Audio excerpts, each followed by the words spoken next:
Salut tout le monde, c'est Jackpot du Lac. Alors aujourd'hui on continue, comme j'ai dit, des gâteaux d'anniversaire, mais on peut faire sans que ce soit l'anniversaire. Aujourd'hui c'est pour ma fille Sophie qui fête ses 35 ans. Bon anniversaire ma petite chérie. Et on va faire un gâteau, je dis, fourré praliné au chocolat. Trop bon. Alors voilà, donc en plus d'un petit gâteau maison, on a fait un petit tableau maison.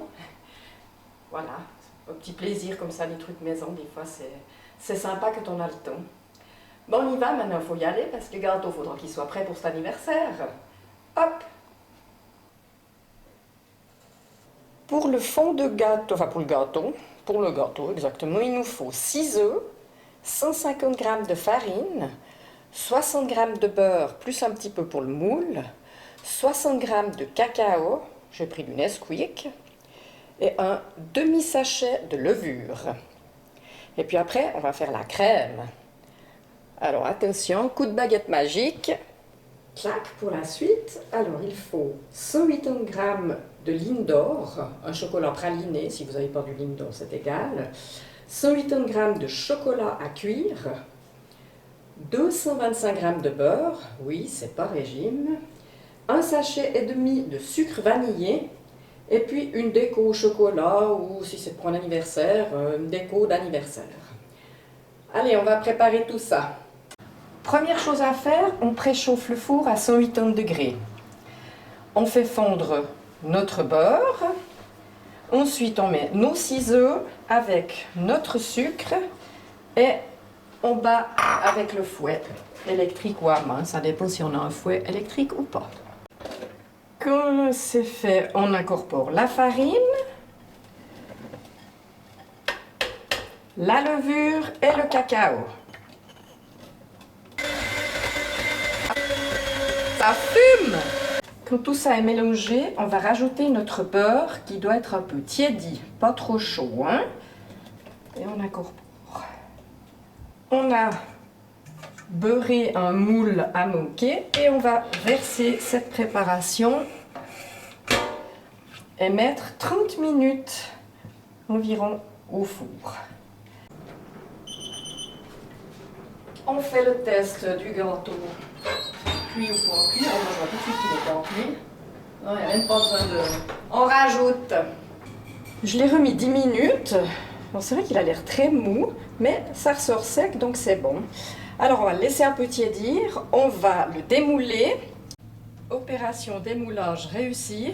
C'est toujours le moment un peu tendu. Je ne sais pas comment ça va chez vous, mais alors chez nous, c'est top. Hein? Je suis contente, ça s'est bien passé. Alors, on laisse quand même refroidir un peu plus, hein, parce qu'après, on va devoir le couper pour mettre la ganache. Encore une partie un peu compliquée, c'est qu'on va devoir couper ce gâteau normalement aux 2, mais notre copain m'a dit oh, il faudrait faire plus de chocolat, il faudrait le couper en 3. Alors, est-ce qu'on fait l'essai de le couper en 3? Là, j'ai un couteau spécial qui doit aussi avoir plus de 40 ans. C'était mon papa qui l'avait reçu. Et ça, c'est vrai que pour couper les gâteaux, c'est bien. Mais c'est quand même pas facile. Alors, on se lance en essayant 3. Il est encore un peu tiède. Essayez d'être régulier dans la coupe. Hop, première partie. Là, j'ai pas filmé, mais j'ai pris comme ça, parce qu'il faut pas le casser. Parce que j'avais fait la dernière fois, il est cassé de chplouf. Alors, j'ai mis de la colle. Alors, on va faire le deuxième étage. Je filme pas parce que vous avez vu comment on fait, quoi. C'est tellement mou que là, j'ose pas du tout. Je suis sûre qu'il va se casser. Alors, comme il est encore un peu tiède, je vais le laisser comme ça pour le moment. On va aller s'occuper de la ganache, hein, ça va me détendre. Il faut préparer un bain-marine et on va faire fondre doucement les 2 chocolats, le sucre vanillé et un petit peu de beurre. Voilà, on laisse fondre gentiment. Là, c'est bien fondu. On va pouvoir incorporer le reste du beurre. J'ai mis un petit moment ma ganache au frigo. Alors, il faut la laisser 3-4 minutes. On remue 3-4 minutes pour qu'elle se solidifie. Parce qu'après, quand on va mettre là-dessus, il ne faut pas que ça dégouline partout. J'ai réussi à mettre les gâteaux sans les casser, en faisant comme ceci et comme cela. On va voir en les remettant si ça va être la même limonade. Avant de mettre au frigo, j'ai oublié de dire qu'il faut garder un tout petit peu de chocolat un peu coulant quand même pour couler sur le gâteau à la fin pour faire un glaçage. Alors visiblement il ne veut pas se solidifier plus que ça. J'espère que ça va s'améliorer. Mais là on va y aller comme ça parce que c'est bizarre. Hein. Je pensais qu'avec le beurre qu'on a mis, ce serait... Parce que là il est bien froid. Alors on va partager tout ça puis mettre sur les tranches de gâteau.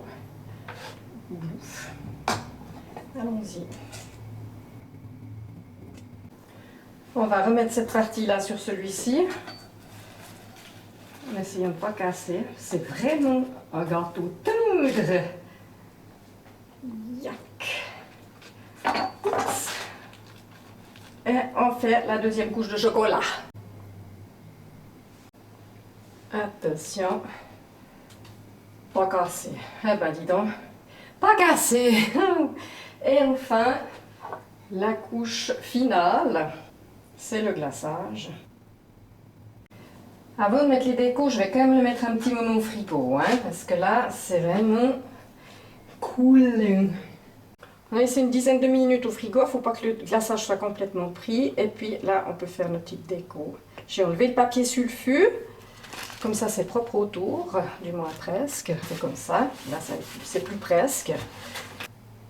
Oh les papillons, oh les jolis papillons. Et voilà le travail. Au frais. Voilà, alors comme le gâteau de ma maman, je ne pourrais malheureusement pas filmer puisqu'on a des visites, forcément pour l'anniversaire, ce serait triste d'être tout seul. Donc je ne vais pas pouvoir filmer pendant que j'ai mes invités. Donc je vous mettrai des photos comme le gâteau précédent. Et puis je vous remercie de me suivre. Mes abonnés, je leur fais un gros bec. Abonnez-vous à ma chaîne, ça me motive à continuer. Petit pouce levé, ça fait plaisir. Les commentaires, c'est juste génial. Et à bientôt pour une prochaine vidéo. Bye bye!